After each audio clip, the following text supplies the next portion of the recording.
Ser podcast. Muchas gracias a todas y a todos por venir. Empezamos la temporada de cine en la SER pues desde el Festival de Venecia, yo probablemente tirada en los pasillos del Palacio de Venecia, José en un estudio de los pequeños de la SER, por supuesto, y la hemos acabado en la Academia de Cine, con lo cual bastante bien. Estamos bastante bien. Vamos a empezar, gracias a la Academia, porque es un placer estar aquí y hacer el programa desde aquí, así que vamos a empezar, como siempre empezamos, pues con la sintonía. ¡Acción!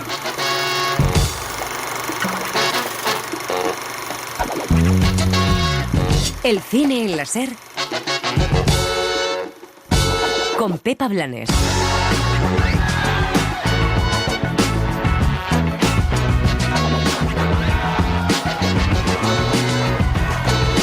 Estamos en la Academia de Cine, en este último programa de cine en la SER de la temporada. Normalmente empezamos el programa con una entradilla donde yo me quejo pues de cosas varias, de Netflix. Hoy no me voy a quejar de Netflix porque van a estar en el programa. Me quejo de la falta, de lo mal que le va al cine de autor a veces, de la cantidad de cine americano que hay en Cannes, de la precariedad. Hoy va a ser toda una celebración. Iremos metiendo pullas porque si no, no sería el cine en la SER, pero así vamos a estar.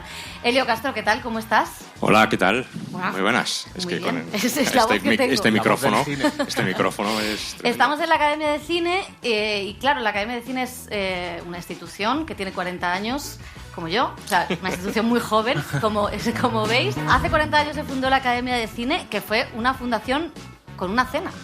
Sí, bueno, y antes de esa cena fundacional, pues hubo una serie de preparativos, pero efectivamente una serie de actores, sobre todo productores, Alfredo Matas entre ellos, pues estaban deseando hacer una academia al estilo un poco de la Academia de Ciencias y Artes Cinematográficas de los Estados Unidos, de Hollywood, ¿no? Entonces, al principio fue bastante modestas sus intenciones, o sea, se centraba yo creo que únicamente en dar unos premios anuales y en poco más, no tenían casi ni sede. Esta sede, además, fue un regalo del gobierno de José María Aznar a la Academia del Cine. O sea que realmente sus inicios fueron muy, muy pobres, ¿no? Pero yo creo que a lo largo de todos estos años la intención de la Academia ha sido mucho más que otorgar un premio o una serie de premios, porque también a lo largo hay otra serie de premios, la Medalla de Oro de la Academia, en fin, una serie de otros premios, ¿no? Sino, sobre todo, pues difundir, potenciar el cine español, y ahora lo que está haciendo, además de por las escuelas, especie de llevar el cine a la escuela, ¿no? Pero también que haya una serie de preproducciones, o aquí se desarrollen guiones, ¿no? En fin, yo creo que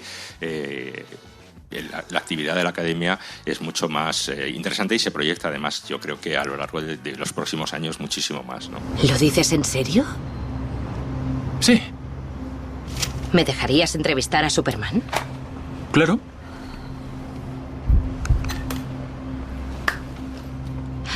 ¿Listo? Dispara, Cronkite. ¿Superman? Señorita Lane. Últimamente se le ha criticado mucho por lo que para algunos... No sé si mucho, sí, pero... mucho. Hoy el secretario de Defensa ha dicho que iba a investigar su actuación. ¿Le hace gracia? ¿Mi actuación? He evitado una guerra.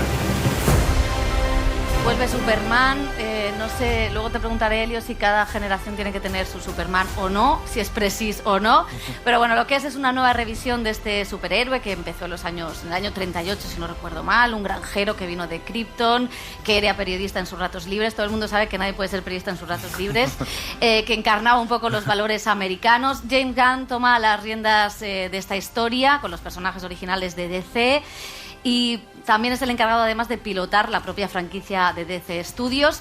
José Manuel Romero ha estado con él en Londres, así que vamos a escucharle. Yeah, for sure. I mean, I think that there's a lack of risk and there's a lack of planning. Hay una falta de riesgo y una falta de planificación. Creo que para contar historias necesitas una razón para contar esa historia. No puede ser simplemente hacer una película por un personaje que nunca ha estado en una película antes. Debe haber una razón para que existan los personajes. Tiene que haber algo relevante para nuestro mundo y, ante todo, el guión tiene que estar terminado. Creo que estamos intentando abordarlo de la mejor manera posible. I think we're trying to approach it in the best way we possibly can. I fell in love with Superman as a kid through reading comic books Me enamoré de Superman cuando era niño, leyendo cómics, y cuando empecé a leer cómics de Superman, pensé que no se trataba solo de Superman aterrizando en la Tierra en una nave espacial y un grupo de humanos. Era Superman en un mundo de superhéroes.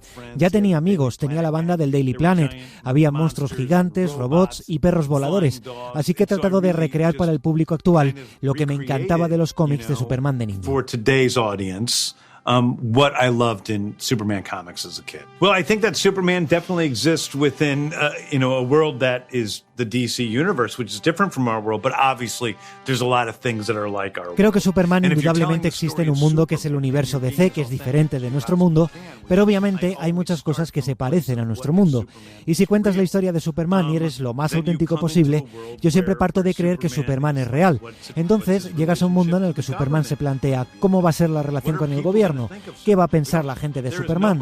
No hay nadie en este mundo que sea amado universalmente y tampoco creo que Superman vaya a ser amado en el universo DC.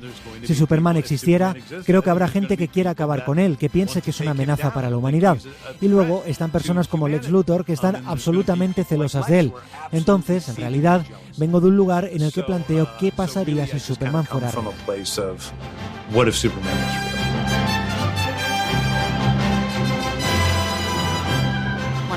Reactualizar Superman para las audiencias de hoy.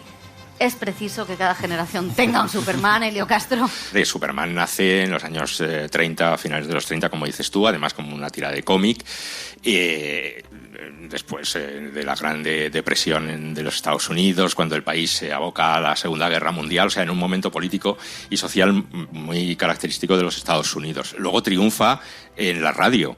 El personaje triunfa en la televisión y luego ya en los 70 también en un momento político y social importante en Estados Unidos, también de crisis, la guerra y en la posterior de guerra de Vietnam, en fin, el Watergate, es decir, vuelve el mito de Superman como gran héroe americano. Además, con el desarrollo de los primeros grandes efectos especiales, ver a ese Superman, a ese Christopher Reeves volando, pues era toda una novedad. Pero luego las películas que se han hecho de Superman, la verdad es que no han funcionado muy bien. Se han desarrollado muchísimo los efectos especiales, pero a mí personalmente me parece que han fracasado todas los intentos de llevar a Superman a la gran pantalla. Ha habido otros superhéroes que pues se ha desarrollado, todos los de Marvel.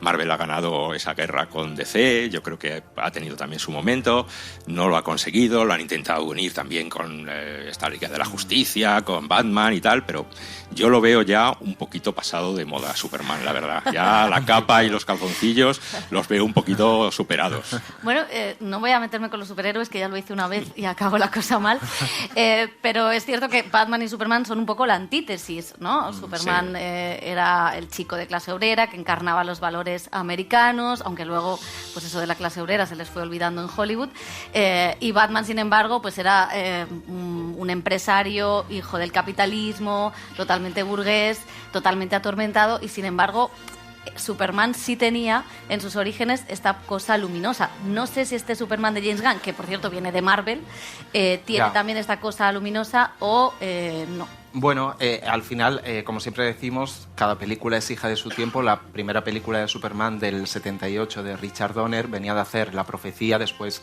haría Los Goonies, una película, el primer Superman que escribió Mario Puzo, que es el autor del Padrino, o sea, que tenían como al mejor guionista en ese momento en Hollywood. Y estábamos en una época de Jimmy Carter, después del Watergate, en la que había una sensación de, bueno, en el contexto de la Guerra Fría, indudablemente, de Estados Unidos como brújula moral, como referencia del mundo, intentando hablar de progreso, ¿no? En ese momento. ¿Cómo cae ese primer Superman, cómo conecta o cómo dialoga con este Superman de 2025 cuando Estados Unidos creo que no es referente moral o brújula del mundo en ningún caso? No sé por qué. No se me ocurre nada. Este Superman, a ver, creo que hay bastante fatiga de cine de superhéroes, ¿no? Que casi todas las películas parecen iguales, hay una ensalada de efectos especiales, del ritmo de la película que no deja respirar a los personajes.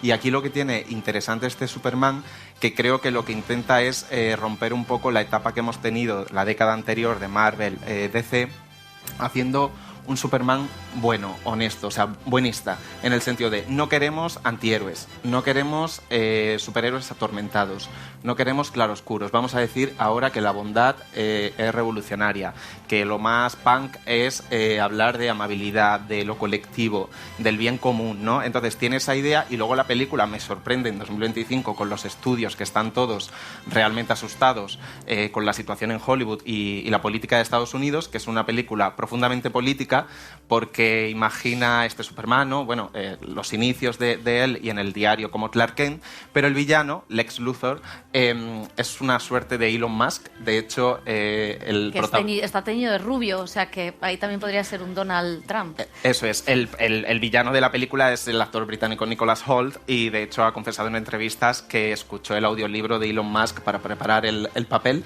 Y luego hay una guerra, indudablemente, Superman salva al mundo, no es spoiler, pero hay un tercer país, hay una lectura muy política, un tercer país que quiere invadir un pueblo indefenso y estos empresarios quieren construir una especie de resort en ese pueblo indefenso. El paralelismo con la situación en Oriente creo que es claro, y creo que por eso sí que es en parte valiente intentando decir cómo está el mundo y qué sentido tiene ese Superman con sus valores de héroe americano en el mundo de hoy. Sí, pero yo además quería apuntar una cosa, que el Superman que conocemos todos, el de Christopher Reeves, de Richard Donner, era un acontecimiento cinematográfico. Tenía a Marlon Brando, que salía 15 minutos y cobró no sé cuántos, 300 millones de las antiguas pesetas o de las pesetas. Tenía a Glenn Ford como padre de Superman. A Jim Hackman. A Jim Hackman haciendo de Lex Luthor. Y además eran películas que además eran muy divertidas y además tenían cierta picardía, o sea, tenían su toque sexual, ¿no? O sea, eran películas... Estás pidiendo mucho. Claro, y entonces ahora me parece que son, yo por las últimas que he visto de Superman, me parecieron un poco aburrimiento, de acontecimiento cinematográfico, nada. Los más desconocidos siempre han sido los Superman, o sea, los actores que han encarnado la figura. Da la sensación de que se parecen todos, de que son clones unos a otros, o sea, es como Ken, ¿no? Sí. O sea, bueno, no voy a meterme con nadie. Como Clark Kent. Vamos a escuchar a Clark Kent, a David Corenswet, es el nuevo Superman, y también a Rachel Brosnahan, que también ha entrevistado José. I think there's kindness and tenderness, but there's also I've been drawn to this idea of the responsibility. Hay bondad y ternura, pero también me atrajo la idea de responsabilidad que asume Superman. La disponibilidad que tiene para decir, yo me haré cargo de esto dependerá de mí, espero que todo salga bien. Voy a hacer todo lo posible para que salga bien, pero si sale mal, también asumiré la responsabilidad por eso. Hay una bondad y una amabilidad activa en asumir eso, porque es arriesgado. Da miedo hacerse cargo de algo porque, en primer lugar, si no lo hago, no lo conseguiremos. Y en segundo lugar, si lo hago mal, es culpa mía. Pero también, lo mejor de esto es que es contagioso. Si una persona asume la responsabilidad de una cosa, de repente todos los demás tienen un poco más de coraje para ocuparse de esa otra cosa. Y una vez que tienes a un grupo de personas encargándose de las cosas, comienzan a hacerse. Once you've got a bunch of people taking care of stuff, then stuff starts getting done. I feel like we're still moving past this, but something about... Siento que todavía estamos gestionando esto, pero hay algo sobre Internet que nos separa como sociedad. Hizo que fuera guay ser indiferente, cínico y mezquino, y ahora se siente como revolucionario ser amable, bueno y atento, estar en comunidad unos con otros y tener alegría, hablar abiertamente sobre tu alegría en este momento, sin pedir disculpas por lo que te entusiasma. Eso se siente bastante punk rock. Unapologetic about what you're excited about. Yeah, it feels pretty punk rock. It was the red trunks that gave me confidence. We tried both. Los calzoncillos rojos fueron lo que me dieron confianza. Probamos las dos opciones en las pruebas y había una especie de energía en el aire sobre arriesgar, sobre si íbamos a traer de vuelta los calzoncillos, porque pueden parecer un poco absurdos y tal vez estén un poco anticuados, pero había algo en el riesgo que me pareció bien. James hace un movimiento muy audaz con esta película en muchos sentidos, volviendo a los orígenes de Superman, pero ni siquiera a las películas originales, sino a los cómics, a su experiencia leyendo los cómics, esos cómics que ni siquiera conocía antes de haber visto las películas. Creo que era algo que iba a sorprender a la gente y que iba a resultar audaz y arriesgado, así que pensé que los calzoncillos encajaban con ese espíritu. spirit. Bueno, ella es divina. Ella es divina. Vamos con el segundo estreno de la semana. Esto nos lleva a hablar de Pixar, la factoría de animación que depende de Disney y que suele ser siempre un puntal en la taquilla, aunque últimamente no le ha ido especialmente bien. El título de la película es Helio, no es un biopic de Helio Castro. No, podría ser. Porque tendríamos que poner el parental advisory para poder seguir hablando de esto. No he vendido mis derechos. Por ahora. Es la historia de un niño huérfano de 11 años con mucha imaginación que se obsesiona con los extraterrestres y el mundo más allá de la Tierra. ¿Me oyes? Cariño, ahora me pillas fatal. Vale. Adiós. Te quiero. Te quiero. Te quiero. Te quiero. ¿Esto es nuevo? ¡Wow!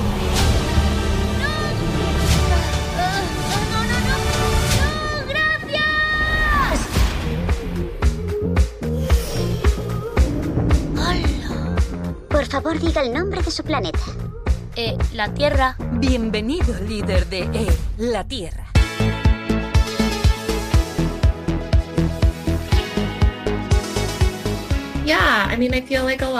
Siento que muchos niños se sienten más solos que nunca después de la pandemia. Creo que Elio está pasando por algo parecido al principio de la película debido a la terrible tragedia de la muerte de sus padres. Se ha cerrado a hacer conexiones sociales con su alrededor y solo está concentrado en querer salir de este planeta. No es capaz de abrirse y ser más social hasta que conoce a Gordon. En este momento abre su corazón y empieza a ser vulnerable y a compartir el miedo secreto que tiene por sentirse no aceptado por otros niños. Nuestra esperanza es que cuando los niños vean esta película y los adultos también, se animen a abrirse con todos los que están a su alrededor. Y los adultos también se animen a abrirse con todos los que están a su alrededor. Queremos que la gente elija la Tierra, que no pierdan la esperanza en este planeta, aunque algunos días tengan ganas de darse por vencidos. Siempre queremos que los personajes evolucionen y cambien de alguna manera porque creemos que es lo que da un final más satisfactorio a una película. Así que para nosotras es muy bonito dejar de ver a Elio solo, aislado y pesimista. Lo vemos convertirse en alguien que consigue ver el planeta Tierra de manera diferente y que mira distinto a la gente que lo rodea. Incluso lo vemos crecer un poco. Estamos muy orgullosas de poder dar a conocer a la persona en la que Elio se convierte al final de la película, así que espero que esto sea un punto fuerte que otras personas también puedan apreciar. Del Revés 2 aprovechó el sentimiento universal de la ansiedad y siento que nuestra película también aprovecha temas emocionales como la soledad y el deseo de conexión que nos afectan a todos. Esperamos que el público se identifique con la historia de Elio. Bueno, pues en Estados Unidos no ha funcionado bien en taquilla, en España veremos cómo va la cosa, y es verdad que Pixar da un poco de síntomas, no sé si de agotamiento, pero no le están saliendo bien las últimas apuestas, sobre todo desde la pandemia. No sé si creéis que es porque pues, el hecho de estrenar en plataformas en la pandemia hace que sepas que van a estar en plataformas y eso haga que la gente no vaya al cine, si es que han perdido la creatividad, no sé. Bueno, no le está saliendo bien las pelis originales nuevas, ¿no? Del Revés 2, el año pasado, fue como lo más taquillero, pero es verdad que venía de una secuela, era una secuela de una peli muy especial que a todos de alguna manera nos marcó, ¿no? Inside Out. Y aquí yo creo que lo que le está faltando es que está dando palos de ciego en el sentido que no encuentra las historias, no encuentra la conexión emocional que tenían los personajes de Pixar que siempre han tenido. En este caso es un niño huérfano, latino, y se queda con su tía que no sabe muy bien cómo gestionar o cómo cuidar a ese niño. Y a partir de ahí no le interesa tanto a la película el arco emocional del personaje, que es algo que siempre ha cuidado mucho Pixar, como le interesa más otra vez la aventura espacial, donde hay un villano muy Marvel, donde hay monstruos, no sé cuántas criaturas, y creo que se pierde un poco en esa aventura espacial y olvida el arco emocional del personaje. Yo creo que... Joel Peña, que no te he presentado. ¿Qué tal?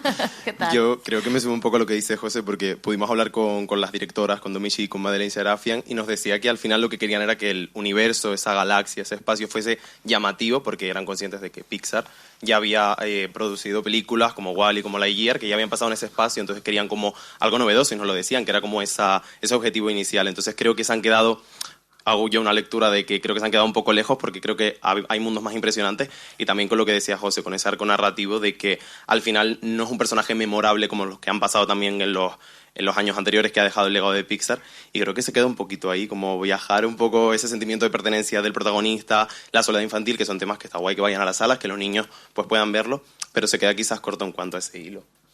Yo es que soy muy mal pensado y creo que Disney, cuando compró Pixar, quería hundirla completamente. Pues probablemente. Y entonces, sí, pues disimuló unos cuantos años, hizo unas películas que estaban muy bien, pero su intención era acabar con Pixar. Entonces ahora se está viendo. Hay una cosa curiosa, que es una polémica en torno a la película. No sé si esta es una película de transición, y a mí es lo que me da miedo. Es una película de transición entre la era pre-Trump y la era post-Trump, segunda parte, porque es verdad que eran 3 directores, tú has mencionado a 2 directoras, estaba también Adrián Molina, que es el director de Coco, y que se salió del proyecto porque el personaje en un principio iba a ser un personaje queer, y en esta nueva era, donde todo lo queer en la administración Trump no encaja, pues había muchas críticas internas o mucha autocensura interna dentro de la factoría. Entonces, claro, a mí lo que me da miedo no es si esta película funciona o no, lo que me da miedo es a muchos fans o a muchos críticos que digan que esta película no funciona, o que las últimas películas de Pixar no funcionan precisamente porque había personajes queer, ¿no? Que esto también es una de las cosas, porque eran woke, ¿no? Que este es el discurso. Y sí me da miedo que Pixar haga otro camino, otro viaje en ese sentido. Sí, lo más interesante de esa denuncia de la producción, de la que salió el director en mitad, cuando tenía ya armada la película, y de hecho habían hecho un primer corte y visionado, esto siempre según un reportaje extenso con fuentes del Hollywood Reporter, era que los trabajadores de Pixar denunciaban la propia autocensura de sus jefes, que no habían venido de Disney, sino que ya esa autocensura se queda en un nivel intermedio. Eso decían los trabajadores, yo cito porque yo no estoy allí. Y entonces eso sí que es preocupante, porque al final desnaturaliza las historias que ha ideado un equipo creativo, las van adelgazando, las van adaptando un poco también en esta época del algoritmo a los gustos que ellos creen que les va a dar menos problemas o que van a gustar más. Al final era un poco lo que decía Pepa, que veníamos también de esa censura que ya desde Lightyear, con ese beso, que creo que la polémica recorrió internacionalmente el mundo para contar lo que estaba pasando, y que los directivos de Pixar dijeron, hombre, no vamos a crear una película que vuelva a tener esa censura o esa polémica, y quitaron muchísimas escenas, que es lo que comentaba Adrián Cruz, el otro director, escenas donde el personaje de Elio pues mostraba su pasión por la moda, que se confeccionaba su propia ropa, donde también tenía una preocupación por el medio ambiente, y al final sus características, su identidad se perdió, y se quedó ahí un poco pues esa búsqueda de pertenecer a algo, pero nada más allá de un gusto personal y pues por ahí. Muy mal. He tenido varias aventuras y la verdad es que no me hacen soñar. Veréis, es un poco como la escalada, ¿vale? Bueno, hay gente a la que le encanta, pero a mí me da vértigo. Así que ya no quieres hacer el amor conmigo nunca más. Mira, si te soy sincera, nunca he estado enamorada de Eric. ¿Estás bien, mi amor? Sí, ¿y tú, Cielo? Cree que lo amo exactamente como él me ama a mí. Tenemos 3 estrenos más y me iba a dejar el cine independiente. O sea, la iba a liar bastante parda. Bueno, 3 recomendaciones que queremos que tengáis en cuenta. Por un lado, La mercancía más preciosa, de Michel Hazanavicius. Es el director de The Artist, que se atreve ahora con una historia de animación. Digamos que es una pareja que acoge a un bebé que acaba abandonado por sus padres, que van en esos trenes que los nazis pues tuvieron para llevar a todos los judíos a los campos de exterminio. Se estrena también Tres amigas, que es la nueva película de Emmanuel Mouret, este director francés, este Woody Allen francés. Esto ha generado muchas risas en la radio. Esta es una especie de Hannah Arendt, de Hannah y sus hermanas. Estoy mezclando todo. Es una especie de Hannah y sus hermanas, porque son 3 amigas contando un poco sus cuitas amorosas, sus relaciones, su relación de amistad. A mí es un director que no me suele gustar, me empacha, pero esta película me ha gustado mucho. Creo que tiene otra sensibilidad distinta a las anteriores. A ver, ¿estáis de acuerdo? Es mejor guionista, creo yo, que director. Es increíble la manera que tiene, ¿no?, de narrar los personajes, de empastar el guión, porque entran y salen personajes. Es muy Woody Allen. Habla del amor, del desamor, de la imposibilidad de dejar a alguien, de replantearte tu vida. Y la verdad que la peli se ve muy bien. Lo que tiene es que creo que se toma demasiado en serio. En un momento es como... como buen francés, es intensito, es dramático y no es liviano y algo de humor aporta, ¿no? Y entonces acaba siendo pues alguien un poco pedante. O sea, a mí me gusta el uso de la voz en off. Si vais a verla, fijaros en ese detalle. Sí, es verdad, ¿no? Tiene un planteamiento inicial bastante original, ¿no? De presentación de los personajes y cómo se presenta el personaje, digamos, principal a sí mismo, ¿no? Pero a mí me ha hecho poca gracia, en general. O sea, sí, encuentro que es un poco pedante, por no decir... Está hater, Elio. Muy francesa. Ha venido a destrozar todo. Sí. Pero vamos... para gustos colores. Y está también en la corriente de Hong Sang-soo, el director coreano, que también estrena en cines esta semana. El cine en la SER con Pepa Blanes.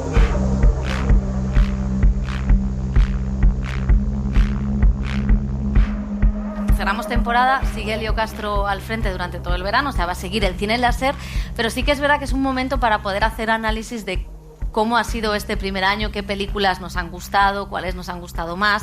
Lo vamos a hacer siguiendo las pautas de un poco de lo que hacemos en las listas de lo mejor del año, es decir, aquellas que se hayan estrenado en cines y que hayáis podido ver, porque si empezamos a hablar de todas las de festivales, claro, es un follón. Entonces, bueno, esto es un poco lo más destacado de este año, desde enero hasta aquí. Algunas parecen que son del año pasado, pero no. Se han estrenado en enero, como The Brutalist, por ejemplo. No sé quién quiere empezar. Elio, lo más destacado para ti de este año. Te veo... Pues mira, me quedo con... The Brutalist, sí, Sirat, yo creo que es la película que nos ha... sorprendido, emocionado, nos ha gustado, nos ha discutido todos con ella y... Hemos escuchado a Oliver Lasse. Exactamente. Todo el rato. Todo el rato lo hemos escuchado en bucle y se han metido con él, se han metido contigo. O sea... Conmigo yo no he hecho nada esta vez. No, y yo destacaría, por ejemplo, además de Sorda, que triunfó en Málaga, pero a mí, por ejemplo, del cine español, Una quinta portuguesa, me parece que es muy interesante también el recorrido que ha llevado en las salas, porque es una película pequeña que yo creo que se ha recomendado mucho entre la gente, ha funcionado eso del boca a oreja y yo creo que también es una de las películas así a destacar en esta primera mitad del año. Y luego, pues de las demás, sí, Vermiglio a mí me gustó, y luego Los Pecadores es una película bastante curiosa que ha funcionado muy bien, que ahora ya está en plataformas, pero que es una película que apenas se estrenó, además, en Semana Santa, ¿no? Y entonces apenas tuvo promoción, pero funcionó muy bien en taquilla también. A mí me gusta el único blockbuster original que ha hecho Hollywood casi en el primer semestre. Bueno, original me refiero. Junto a Mickey 17, que yo creo que son los dos blockbusters que si tienen que estar en los Oscar, espero que sean estos dos y no la Fórmula 1 de Brad Pitt, porque realmente sí me parecen ideas originales. La escena de baile de Pecadores es alucinante y me parece que además tienen una propuesta temática, una propuesta visual, que eso, sí, las carreras de coches bien rodadas, pues gracias, es lo mínimo que se espera de Hollywood, ¿no? O sea que, bueno, eso me parece interesante. Y sí que creo que Sirat y Sorda han sido dos de las películas españolas de las que más hemos hablado. Sí, y Tardes de Soledad, que venía precedido, se me olvidaba, claro. Venía precedido de la Concha de Oro del Festival de San Sebastián. Parecía que su paso por las salas iba a ser muchísimo más potente, iba a causar muchísimo más polémica, se iba a hablar muchísimo más. ¿Ha tenido más fuerza Oliver Lasse que Albert Serra? ¿Estás queriendo decir? Sí. No, yo creo que el paso por las salas de Tardes de Soledad pues no ha funcionado muy bien. Bueno, yo creo que sobre todo ha sido un muy buen semestre para el cine español. De lo mejor que hemos visto, yo creo que son historias que se han hecho aquí o se han estrenado, ¿no? Desde Tardes de Soledad, que venía de la temporada pasada, pero aparte de Sorda, que estuvo en Berlín y en Málaga, de Málaga también salió Muy Lejos, de Gerarón, salieron Los Tortuga, de Belén Funes, salió La Buena Letra de Celia Rico, y luego vino el petardazo, nunca mejor dicho, de Sirat, y entonces, pero si te pones a evaluar cuántas grandes pelis ha habido o se han estrenado en este primer semestre, creo que el cine español ha tenido muy buen nivel, o al menos nos ha dado una buena película por mes, cuando a los americanos o otras cinematografías creo que han tenido un semestre más irregular. Sí, hoy tenemos un micrófono por si tenéis vuestra peli favorita de lo que va de año, queréis comentar. Nunca tenemos público en el cine en láser, o sea que esto es un poco un acontecimiento. Y tenemos a María con un micrófono por aquí, o sea que levantad la mano y os damos el micrófono para decir lo que queráis, que luego cortaremos si no nos gusta lo que habéis dicho, evidentemente. Yo estoy de acuerdo con lo que decíais, o sea, que sí que es verdad que el cine español ha tenido un buen inicio. Yo añadiría Queer de Guadagnino, sin ser yo muy fan de Guadagnino, porque a mí sí que creo que me ha gustado. Y luego sí que tenemos que decir que hemos visto muchas películas en festivales que se estrenarán en este primer otoño, como pues hemos visto Romería, hemos visto La Palma de Oro de Panaji, hemos visto películas, se estrenará El Cautivo, que todavía no la hemos visto, pero que llega a los cines en septiembre. O sea que quizá el problema va a ser que tenemos de nuevo otro otoño con un embudo, con muchos blockbusters y con mucho cine de autor, que evidentemente esto es otro tema que podemos tratar al hilo de este análisis del primer año, porque claro, hablamos de 150 millones de Parque Jurásico en promoción o en marketing, no es el dinero que tiene el cine independiente, no es el dinero que va a tener Romería para llegar a los cines o que va a tener El Cautivo. Claro, ¿cómo conseguir un hueco? ¿Cómo esas películas van a conseguir un hueco con los blockbusters americanos, con todo lo que tiene que venir? Voy a pasar a la siguiente diapositiva de cómo está el cine indie. No sé si creéis que es uno de los grandes problemas y si hay alguna manera de sortear eso. Pues hombre, es complicado, sobre todo, bueno, en estas épocas la verdad es que el cine invita también a eso, a los blockbusters, a las películas pues como Parque Jurásico, pero yo creo que, fíjate, el año pasado se estrenó Casa en Llamas, que tampoco era una película pequeña, que aparentemente sin pretensiones, y luego funcionó muy bien también a lo largo del año. O sea que yo creo que siempre hay sitio y lugar para las salas, y sobre todo lo más importante es eso, que funcione. Yo creo que la mejor publicidad siempre para las películas es la recomendación, ¿no? La prescripción, no solamente de los medios de comunicación, sino sobre todo del público. Yo tengo la sensación permanente de que es como que hablamos nosotros, que tenemos un programa semanal de cine y de series, que nos atropella a nosotros mismos la cantidad de estrenos que hay cada semana en salas de cine y en plataformas. Y eso hace que creo que hay una indigestión tremenda en la gente, que no sabe, que no entiende qué ver, qué no ver. Y lo que creo en las salas de cine especialmente es que hay una base cinéfila en las grandes capitales, que siempre se nos olvida que el cine también son pequeñas provincias, pueblos y demás, que creo que es el que mantiene un poco el cine de autor. Y luego se está moviendo todo mucho con la sensación esta que todos también vivimos con conciertos, salidas y tal, que es la sensación experiencia-evento. Como que crear la sensación de que si te pierdes esa peli estás fuera de la conversación en ese momento. Hombre, es que si te pierdes Sirat... Claro, pero esas son las pelis... Claro, esas son las pelis que están generando ese ruido, pero generar ese ruido no es fácil. O sea, tienes que tener muchos elementos, además de que te acompañe la peli, porque sea una peli sólida. Pero creo que es necesario hacer ese esfuerzo. Y claro, no puede haber un evento cada semana, porque la gente tiene 50.000 eventos al mes ya de por sí, y creo que es muy difícil ese equilibrio. De hecho, decías lo de los cines, en Elda, que es una ciudad de 56.000 habitantes, no estaba Sirat para ver en cines. Bueno, Elda no tiene cines, sería irse al pueblo de al lado. Enrique Costa es distribuidor de Elástica, una distribuidora independiente. Te ha tocado, no has levantado la mano, pero yo he asignado el mando. ¿Cuesta tanto o da miedo este otoño donde al final, lo decimos todos los años, se aglutinan todos los estrenos, hay muchísimo dinero para las majors, poco para las no majors?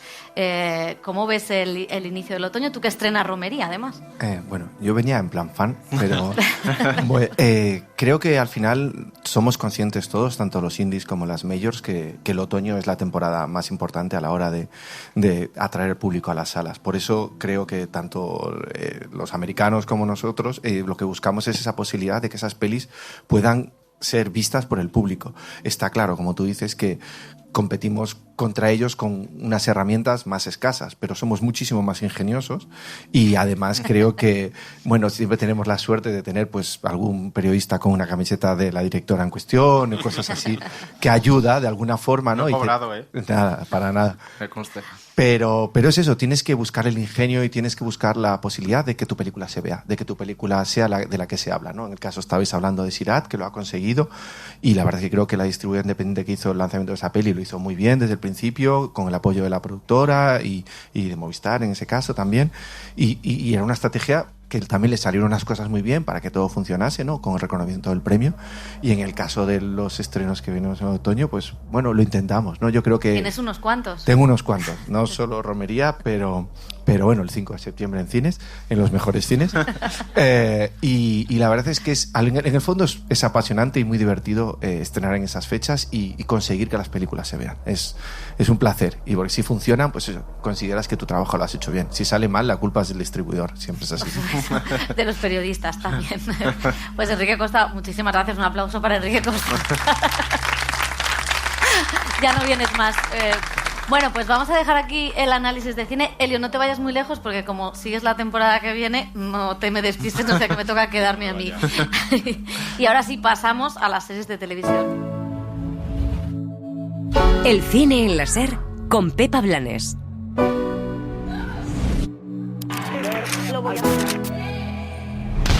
Te equivocas al pensar que ha cambiado. Sigo siendo la misma de ayer. Ingrid García Johnson, Secund de la Rosa, ¿qué tal? ¿Cómo estáis? Muy bien. Un aplauso para ellos también. Gracias por venir. Muchas gracias por la invitación. Muchas gracias.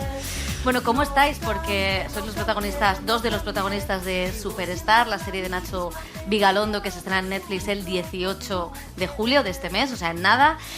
Y es una revisión de los años 2000, bueno, pues una serie de gente que se hizo famosa de la noche a la mañana gracias a un programa de televisión que se llamó Crónicas Marcianas.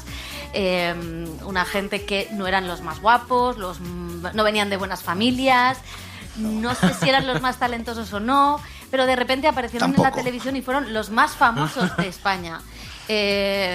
Cuando os proponen hacer de estos dos personajes, ¿qué cara se os queda? ¿O qué pensáis? Esta, ¿no? A ver, es un regalo. Creo que normalmente no te proponen personajes tan alocados, ¿no? Siempre haces como de persona normal, entre comillas. Y en ese sentido, hacer algo que sabes que la gente va a reconocer ya de por sí supone un reto, ¿no? Tener que adecuarte a esa forma y además, pues esas formas tan características, yo creo que personalmente para mí como actriz es un sueño poder hacer algo así. Yo estaba muy contenta. Ya desde el casting me pareció una suerte simplemente poder prepararme el casting y hacer 2 escenitas y cantar una canción y que la gente me escuchara. Para mí lo contrario. Para mí fue un horror la propuesta. Un horror que luego se convirtió en una delicia. Pero yo fui a hacer el casting, que hice como 4 o 5 pruebas para hacer Leonardo. Primero fui a ver a Eva y Yolanda, que son directoras de casting, que me querían probar para El cautivo de Amenábar. Entonces salí de hacer, siempre se lo cuento a Ingrid, salí de hacer la prueba del cautivo. A Tamara. Ya Amenábar me hacía así, ya estaba viendo que yo podía encajar para un personaje que le inspira para otro. No puedo hacer tampoco spoiler del cautivo, tal. Y yo salí pensando que podía ser que me cogiera Alejandro por fin y mi carrera se encauzara hacia un prestigio en el que siempre he soñado. Pero de repente, cuando me llamaron Eva y Yolanda, me dijeron, te queremos volver a ver. Y dije, ostras, vale, ahora sí. Y me dijeron, es que vamos a hacer la serie Superstar y hemos pensado que das muy bien de Leonardo Dantes. Imagínate. Lo que pasa es que luego se convirtió en una delicia porque lo que en principio para todos puede ser un prejuicio, luego hacer un personaje como Leonardo Dantes, que no tenías que caer en la caricatura ni en la comedia, entenderlo, ponerle alma, o sea, tenía tantas características, el acento extremeño, su propio sufrimiento por su mediocridad, tenía tanto que luego se convirtió en una alegría, claro. Y después del casting, ya estáis dentro del proyecto. Los. Hicimos muchas pruebas. muchos, todas las pruebas. ¿Cuándo os visualizáis como esos personajes? Porque también hay un trabajo de caracterización, de vestuario, de maquillaje. No sé si ese es en el momento en el que tú te ves ya como el personaje después de prepararlo en casa, o cómo es ese proceso para un intérprete. Yo es que actúo sin gafas y no veo nada, o sea, no me visualicé nunca, o sea, no me vi, pero sí que... Ni a nadie del equipo tampoco. No. Las marcas. No me acuerdo de la gente de un rodaje a otro, y no es porque no me importa el equipo, es porque no le veo la cara a ninguno. Me sé los nombres de todos y por la voz los suelo reconocer. Pero, ¿qué estaba diciendo? ¿Qué me has preguntado? ¿Que cuándo me vi? No, cuando la gente me vio. O sea, había algo en las reacciones de los demás que me daban seguridad para decir, ok, esto está en la dirección correcta. Porque tú a ti mismo nunca te ves, por mucho que te mires al espejo o tal. Era más bien la mirada de los demás, las escenas de pronto con Sekun, ahí de pronto encontrabas al personaje. Hasta ese momento son todo dudas e inseguridades. Y yo me vi unos especie de podcast masterclass que da ahora Leonardo Dantes por España, contando su historia, que le llevan a universidades y él cuenta. Entonces me lo ponía en bucle, me lo aprendí de memoria como si fuera un monólogo, como si fuera un pitch para la TV3 o algo así. De repente me aprendí como hora y media y me escapé. Estas cosas como súper locas que uno no... Siempre me da por hacer cosas como muy tremendas cuando... ¿sabes? Y me escapé a un pueblecito de Extremadura, el acento también nos daba mucho miedo, ella de Santurce, yo extremeño, yo soy catalán de padres malagueños, lo de Extremadura me quedaba como raro, y de repente la manera que tenía de moverse, y luego lo peor de todo era que él era famoso, fíjate, una de las cosas por las que era famoso era porque tenía peluca. Él siempre iba con peluca a los sitios. Entonces, claro, su característica era que tenía peluca. Pero cuando haces una serie, a todos los demás personajes les ponen peluca. Entonces, hostia, ya tengo el 50% perdido. O sea, soy el de la peluca, pero todos van con peluca. Y entonces, que esto también lo hemos hablado mucho Ingrid y yo, al final había que tirarse a la piscina y encontrar el alma del personaje y saber que si de repente mueve los manitos así, no es por su forma de bailar, sino porque se ha criado en Extremadura con mucho miedo a una homosexualidad no reconocida. El personaje le daba terror cuando lo mueve robótico, por el alma le sale el perdedor. Había que encontrar cosas más allá de la forma. Hay una cosa que conecta un poco también con las obras de teatro que tú has hecho, porque en las obras de teatro que has hecho siempre miras a la cultura, también a un clasismo cultural, y esta es una serie que los espectadores que vayan a verla en Netflix dentro de una semana van a comprobar que no es una comedia al uso, que son muchas cosas, que hay una mezcla de género, que es la mente creativa de Nacho Vigalondo, pero es verdad que sí que está una ternura hacia los personajes, y quizá la crítica es más hacia los medios de televisión o hacia ese clasismo de la sociedad, ¿no? Sí, y yo creo que la sociedad entera, porque la gran pregunta que flota... Uy, me digo como con eco ahora, de repente. Bueno, que la gran pregunta que flota... Es fantástico. Leonardo está aquí, que por cierto me llama de vez en cuando, que la gran pregunta que flota en la serie, no sé si estarás de acuerdo conmigo, es por qué en la España del año 2000 se necesitaba tener ahí a estos personajes y reírse de ellos. ¿Por qué a nosotros muchas veces nos pueden gustar más los personajes? Me da miedo utilizar según qué palabras, pero bueno, digamos que no son Adele, ¿vale? Entonces, ¿por qué da miedo esa necesidad de tener esos personajes que a lo mejor les faltan herramientas artísticas o emocionales? ¿Por qué nos reímos de eso y por qué disfrutábamos tanto como casi, yo hablándolo con gente, parecía como los personajes de la posguerra? Cuando la posguerra se necesitaba reír de alguien subiéndolo a una mesa y cantar por 2 duros o por una perra gorda o por un mendrugo de pan. ¿Por qué en el año 2000 todo el mundo necesitó un Paco Porras, una Tamara o reírse de ellos? Crónicas Marcianas llegaba a salir el Pocí, que era un pobre hombre que tenía la espalda lisiada, ya había pasado enfermedades de los años 50, y le ponían el micro aquí, le hacían andar y decir ¡ay, amarroza! Y cosas de estas que eran tremendísimos. ¿Qué nos pasaba a nosotros? No tanto a ellos. En los años 2000 fue la segunda legislatura de Aznar. Hemos mencionado tantas veces en este programa. No estamos bien. Tú sabrás lo que haces. Bueno, y la serie, es verdad que lo hemos reclamado a Netflix, el riesgo en la ficción española, que a veces y lo ha cumplido. Se ha amoldado un poco a fórmulas de thriller y demás, y vais a flipar con esta serie porque es todo lo diferente que podéis imaginar de lo que sale de la cabeza de Nacho Vigalondo. Y os quería preguntar, ¿cómo es trabajar con él y entrar en ese ese mundo, porque la serie tiene algo también lynchiano, La dimensión desconocida, me recordaba. Y luego también que producen los Javis, tiene como esta cosa de la ternura que decía Pepa, o la dignidad de darle la historia que merece cada personaje detrás para conocerlo, como hicieron con Veneno, ¿no? Cómo ha sido esa mezcla de la locura Vigalondo y la hondura de también el arco emocional del personaje. Bueno, es verdad que también Nacho ve con mucho amor a estos personajes y que él ya de por sí creo que ha puesto todo su ser y todo su TDA al servicio de esta serie. Y en ese sentido yo creo que lo que había que hacer era entregarse al juego y a jugar con él, a ver un poco qué salía, jugar entre nosotros. También Claudia Costafreda, que también dirige 3 capítulos, nos pedía muchísima improvisación, que eso también da como mucho vértigo con personajes tan característicos. Y en ese sentido yo creo que la serie juega mucho con géneros, juega mucho con las historias, juega con los personajes, y nosotros como actores también tenemos que jugar ahí, porque si no se queda una cosa hermética y fría que creo que no hubiera servido y no hubiera estado al servicio. Y ya te digo, es que Nacho es un niño jugando, o sea, a él le encanta rodar, entonces te transmite una energía de bueno, pues venga, vamos a jugar todos a que estamos haciendo una serie. No hay tanta concepción de el trabajo. Sí, como no intelectualización, sí, no tanto, ni de las horas, ni no ensayamos apenas, y vamos muy venga a ver qué sale y vamos a divertirnos con esto. Y el trato con ellos, tú decías, Leonardo, de antes me llama todavía. A ti te hemos visto con Tamara Llurena en varios eventos. ¿Cómo ha sido el trato con ellos?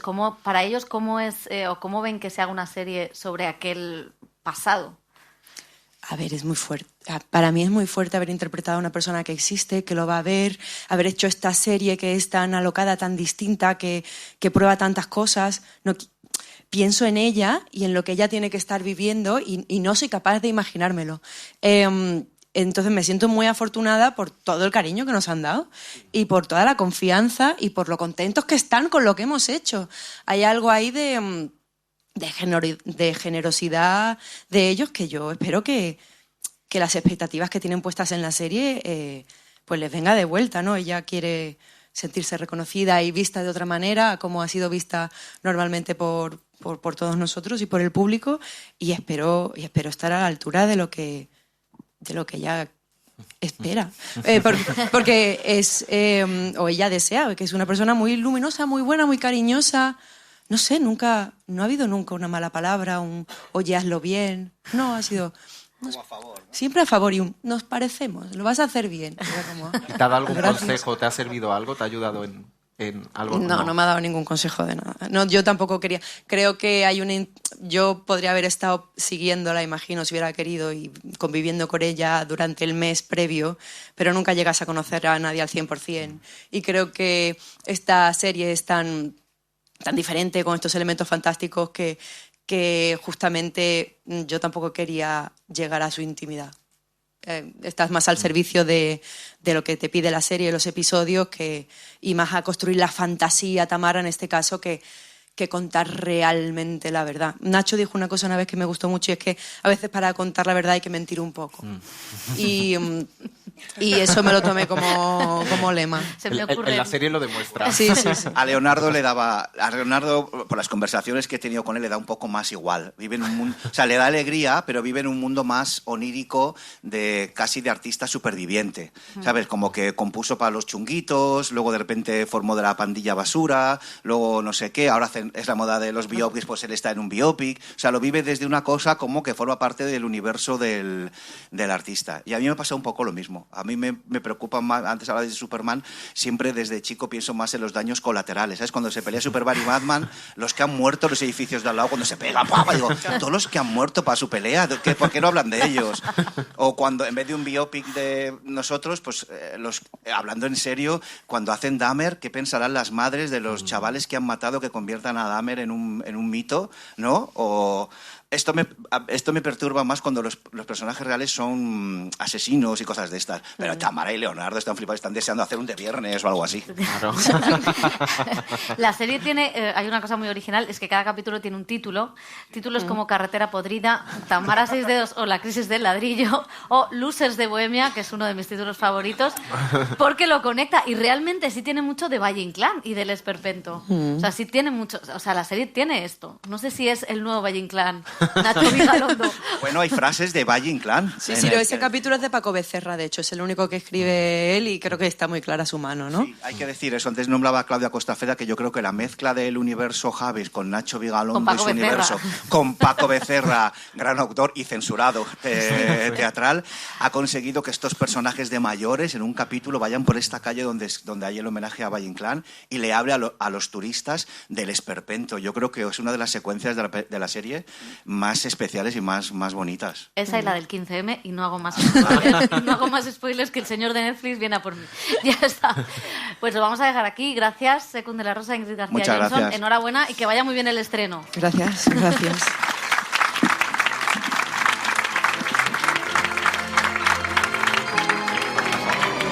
I don't like your little games. Don't like your tilted stage. The role you made me play of the fool. No, I don't like you. Pues un aplauso para Claudia Salas y Dani Garrán. You laugh when you lie.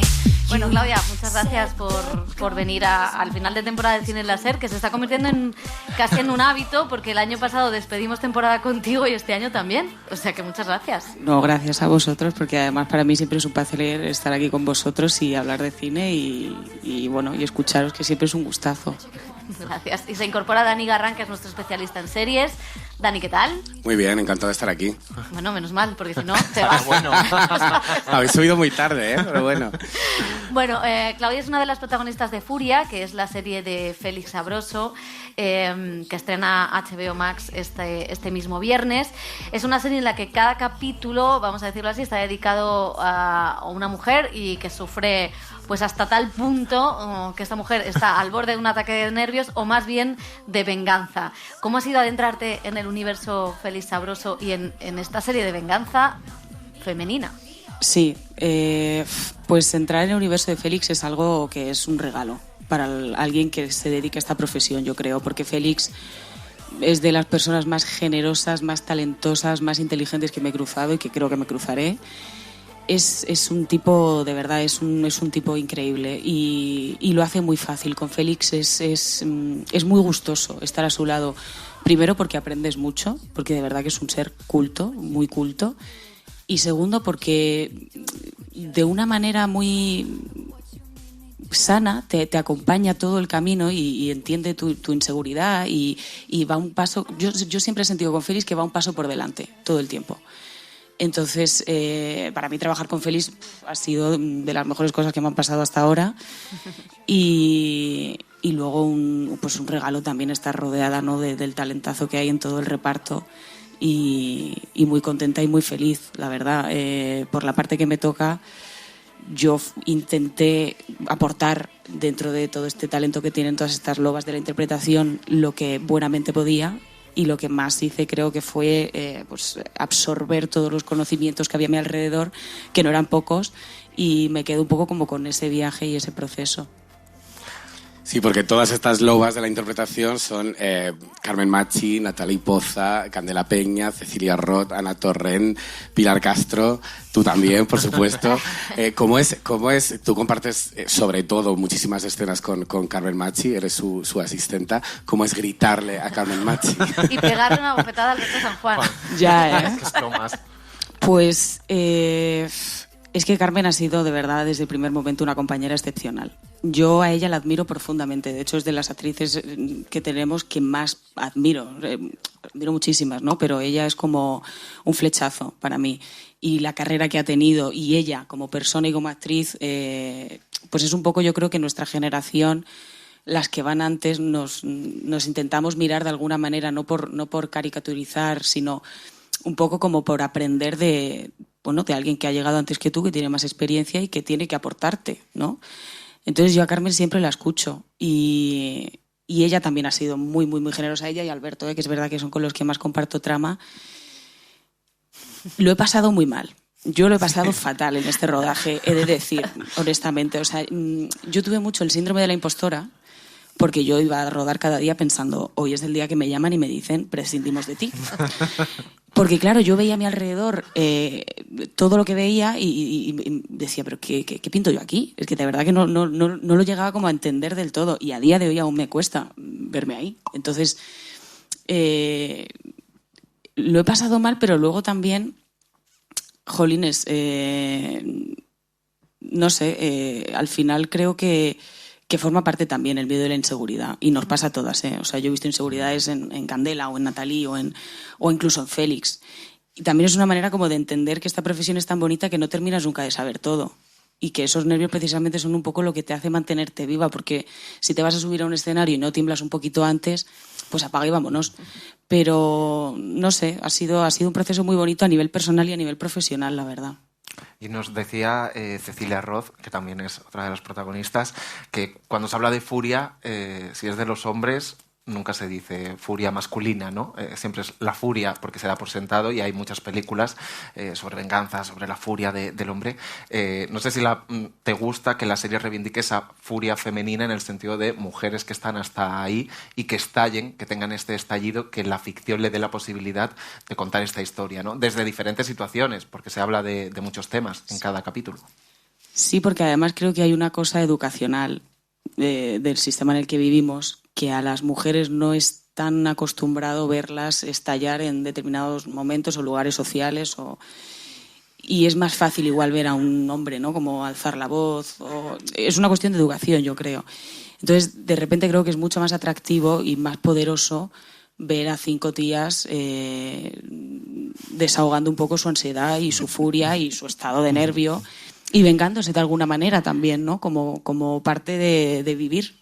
Es verdad que furia es como ese deseo, placer oculto que tenemos todos de, bueno, no voy a llegar a hacer esto porque políticamente no está bien, ¿no? No se debe. Y en furia sí se atreven. Y esto mola mucho también, como lo ha contado Félix, porque es muy juguetón, es muy gamberro, es casi cabaretero. Hay puntos y hay escenas muy... Bueno, que yo creo que es una apuesta y es un riesgo, y si no se llega a hacer así, no funciona. Y yo creo que Félix también en esta serie lo que ha conseguido es, bueno, o sea, es como la demostración de alguien que apuesta por su personalidad y por, sé que quiero contar una cosa y sé cómo la quiero contar, y hago el ejercicio de paciencia porque algún día me llegará, y ha llegado. Entonces es como un desfogue absoluto de Félix sabroso en todos los sentidos. Claro, que decía que había estado 10 años con el proyecto, y al final, claro, desde la muerte de Dunia Ayaso, y le había costado 10 años poder sacar esta serie. Y luego hay una cosa que también habla, se habla de desahucios con el personaje de Natalie Poza.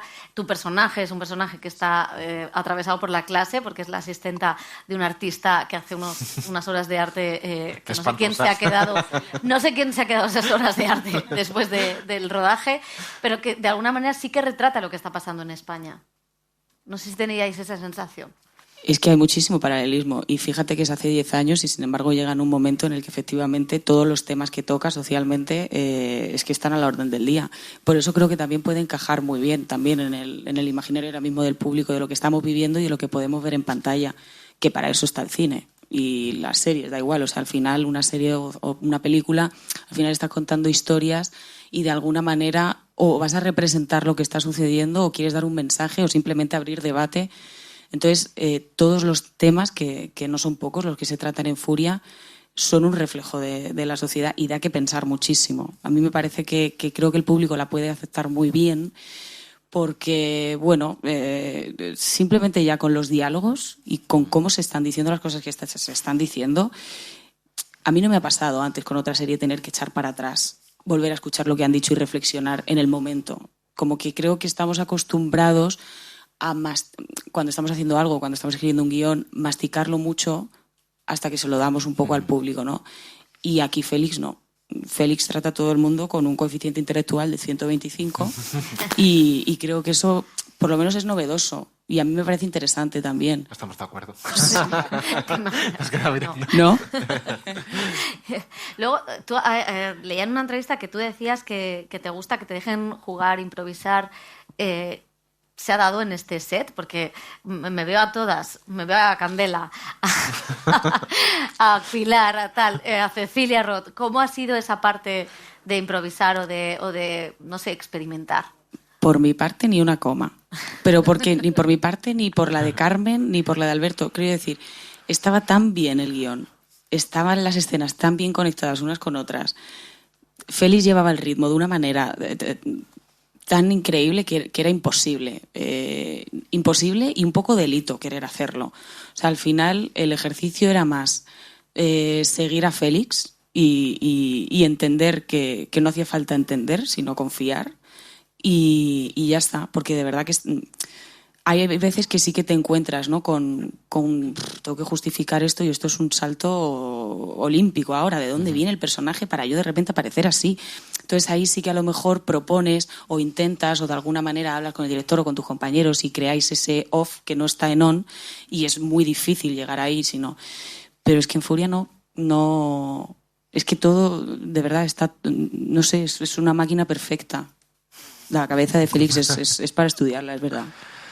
¿Y cómo te ha cambiado este proyecto? En el sentido de, decías, la admiración por todas estas actrices, y realmente en la serie es muy interesante porque también se habla un poco del edadismo que hay en la industria del cine, ¿no? Y con esta generación que ya las hemos citado, que son referente para mucho, ¿cómo te ha transformado? O porque entiendo que tú vas eligiendo proyectos realmente bien de cara al público, y creo que tienes esa capacidad de ser esponja y absorber un poco, o buscas también aprender en cada proyecto y transformarte como intérprete. Gracias. A mí Furia es que me ha cambiado en muchos aspectos. A nivel como actriz, pues he aprendido mucho observando, ¿no? Tanto a Candela, Natalie, Cecilia, Pilar, Ana, Carmen, de estar en un set, ¿no? Y al final, o sea, yo los años que llevo en esto es desde el 2018, tampoco son 7. Tampoco es una cosa. Y ellas, sin embargo, pues esta capacidad de concentración o de estar donde tienen que estar, este saber estar también a la hora de tratar al equipo, de tener un día horrible y, sin embargo, hacer virguerías. Todo esto para mí era como wow. O sea, entonces me ha hecho muy sabia, creo, Furia. Sí, y conmigo misma también he tenido como un ejercicio de quererme un poco más, igual como actriz, y entenderme en mi sombra y en mi luz, y de aprender incluso de mí, porque muchas veces yo salía del set diciendo, madre mía, esto no sé lo que he hecho hoy, o me iba a casa y repetía frases que ya había rodado, lo cual no tiene ningún tipo de sentido, con otras intenciones. Entonces, pasar por todo eso y sin embargo ver como la reacción de la gente por el trabajo que he ido o que creo que he conseguido, darme cuenta que a veces, jolín, que no hay que castigarnos tanto, que hay que disfrutar más y no perdernos como el juego de este oficio. Entonces ellas tenían eso, Félix me ayudó a eso, entonces no sé, ha sido un poco terapia también. El cine en la SER con Pepa Blanes.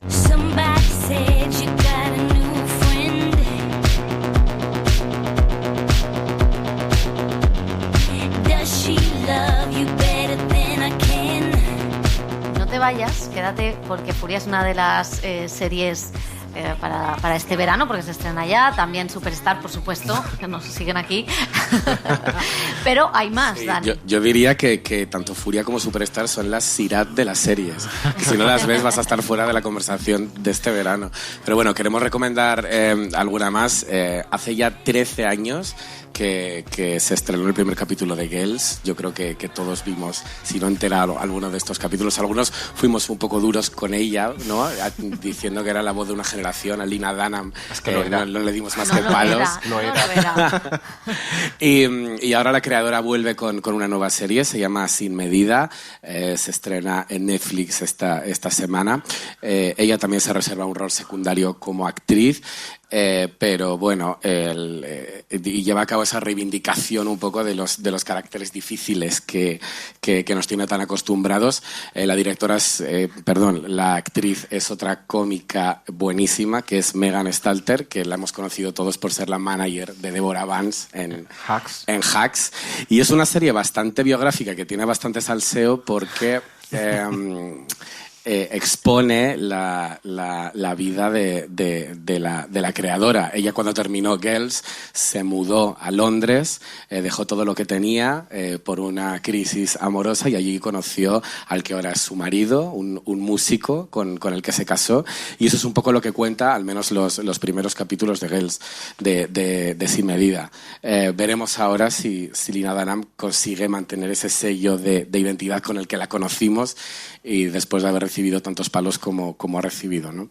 A mí me gusta una cosa que ha dicho, que es como, bueno, quizás se malinterpretó Girls, porque fue una serie que yo hice en un momento donde pues las mujeres creadoras no tenían espacio para hacer unas series, y hice las series sobre mi círculo, ¿no? Y quizá fuimos nosotros los que jodimos el Perú, si me permiten la expresión, porque al final dijimos que esa era la serie de una generación y evidentemente ahí faltaban muchas representaciones. Claro. Pero bueno, sí que era una serie que aportó muchísimo a cómo se representan los cuerpos de mujeres, a cómo, o sea, con respecto a Sexo en Nueva York, ¿no? Que era con la serie a la que se comparaba, sí que aportó muchísimas cosas. Creo que el error quizá fue de la crítica de enlazar una cosa que no era, ¿no? Y de creer que efectivamente era la voz de una generación. Yo creo que fue injustamente leída en su momento, y que ahora seguramente Girls esté entre las 5 mejores series del siglo XXI, con Mad Men, con Los Soprano. Estoy seguro de eso. ¿Eras de Girls? No, muy joven. Te voy a meter en una pieza. Es más teta que millennial. Claro, es que eres joven, leche. O más antigua incluso, fíjate, porque igual soy más de Verano Azul. O de este... No, bueno, eres de Aquí no hay quien viva. Sí. Sí, no, o sea, yo soy... No sé cuál es... Creo que mi generación es millennial, ¿no? No. Tu ¿No? Z, ¿no? No, millennial soy yo. Millennial, ¿sí? Bueno, pues fíjate, me acabo de enterar. O sea, mira si estoy conectada con esta cosa de las generaciones. Pero oye, si quieres venirte a la mía, te acogemos. Es que creo que estoy más cerca a nivel cinematográfico y a nivel de contenido y demás, de generaciones bastante más anteriores a la mía. Sí, soy muy... Bueno, pues eso, me he criado con mi abuela. Entonces, al final... Tengo como pues eso, de señora mayor. Y hablando de millennials y de zetas, que no queda muy claro cuál es la división, en Disney Plus ya está estrenada, ya la podéis ver desde que terminó Friends. Lo cierto es que siempre se ha buscado esa sucesora, ¿no? Hace ya 20 años que se terminó la serie, todavía no se ha encontrado una nueva Friends, pero ha llegado una nueva que sí que puede llevar ese sobrenombre de la Friends de la generación TikTok. Se llama Adults, ya está estrenada, ya podéis verla. Y es una serie, afortunadamente, hija de su tiempo, y tiene todo lo que no tenía Friends. Toda esa diversidad sexual y racial, esta sí la tiene. Son 5 amigos neoyorquinos que viven juntos. Por supuesto, son precarios, tienen sueldos irrisorios para los estudios que tienen. Se cuenta cómo se pagan la casa, no como Chandler y compañía en la serie de los 2000, y tienen conciencia de los errores del sistema en el que viven. Se atreven incluso a hacer bromas sobre acoso sexual. Entonces, Vaya. Bueno, la verdad es que está bastante bien, ¿eh? Es algo fresquito, una comedia para la generación TikTok, si queréis verla este verano. ¿Algo más? ¿O hacemos recomendaciones de no solo estrenos, te parece? Vamos a ello. Vuelvo a insistir en que tenemos un micrófono, es la última oportunidad. Chusa Monjas, ¿no quieres decir unas palabras? O sea, Chusa Monjas es la jefa de prensa de la academia, y que siempre nos insta a preguntar en las ruedas de prensa, y le he devuelto un poco la pelota en el tejado. Pero a vista de que no nos va a recomendar una serie para el verano, vamos a recomendarlas nosotros. José, ¿qué recomiendas para el verano? Bueno, pues de lo que he visto completa de la primera parte del año, yo recomendaría The Studio en Apple TV Plus, de la que está completa, ¿no? Creo que si te gusta la sátira, si te gusta un poco el mundillo Hollywood, ahora que hablaba Dani de la nueva serie de Lena Dunham, que justo la serie está basada en que a ella la dejó su novio compositor por Margaret Qualley, que es una de las protagonistas de La Sustancia, ¿no? Pues estas cosas de Hollywood, de bambalinas, de querer saber qué hay detrás, cómo funciona el jefe de una gran compañía, yo creo que es la serie, para mí una de las series del año de Seth Rogen, y que es divertidísima, y ves un poco también cómo funciona la industria y lo cínica e hipócrita que puede ser. Yo recomendaría, bueno, muchas. El Eternauta me ha gustado mucho, la verdad. Está en Netflix. Que es esta serie de ciencia ficción con Ricardo Darín, la verdad, sobre un cómic de un autor que desapareció en la dictadura. Bueno, no desapareció, lo mataron, pero es uno de los tantos desaparecidos de la dictadura. Y me gusta mucho División Palermo, que es una serie que llega también este viernes, que es muy divertida. Una serie argentina con un humor bastante corrosivo. Y Blossom Shanghai, por favor. Lo tenía que decir. Hombre, está en Filmin y es una serie maravillosa sobre cómo China abrazó el capitalismo. ¿Qué más queréis? Chupito. Dani. Yo soy un poco continuista. Yo me quedo con la segunda temporada de Separación, que yo creo que supera incluso en intensidad a la primera. Esa distopía laboral creada por Dan Erickson y dirigida por Ben Stiller. Nos dejó a todos con los pelos de punta.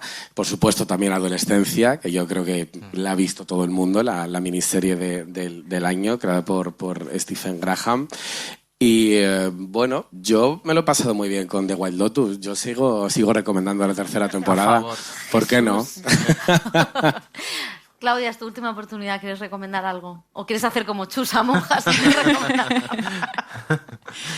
Yo me voy a hacer de Apple TV, porque la de Separación es una que llevo tiempo queriendo ver, entonces recomiendo que nos hagamos todos de Apple TV también para poder verla.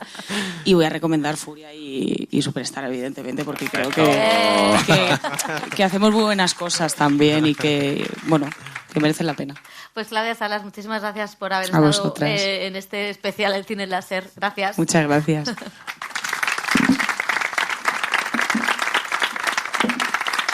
Y nosotros lo vamos a dejar aquí. Vamos a dar las gracias a Víctor Olid, a María Manzanero, que es la que ha estado con el micro, aunque le habéis dado poco trabajo a María esta tarde, ¿eh? O sea, poco más. Que hay una pregunta. Por favor, antes de despedir, tenemos que meter un oyente. No, tenía una recomendación. ¿No? Vale. Genio. Yo quería recomendar Big Boys, que está en Filmin, que ha salido hace poco la tercera temporada y bueno, me ha parecido muy bonita, y ahora que ha sido el orgullo LGTBI creo que es una buena serie para ver. Bueno, pues gracias a todos, como decía Víctor Olid, María Manzanero, Alicia Fernández, Borja González, Asurso Ponce, José, Dani. Se quedan con Helio Castro, que va a estar todo el verano así. Va a seguir haciendo el programa hasta que empiece el Festival de Venecia, que empezaremos la temporada. Gracias a todas y a todos por venir y hasta la próxima.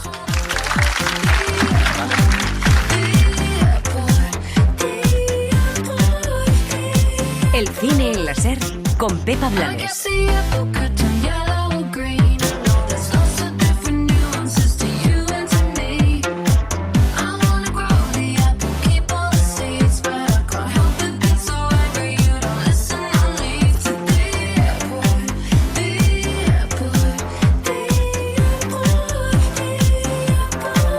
Para no perderte ningún episodio, síguenos en la aplicación o la web de la SER, Podium Podcast o tu plataforma de audio favorita.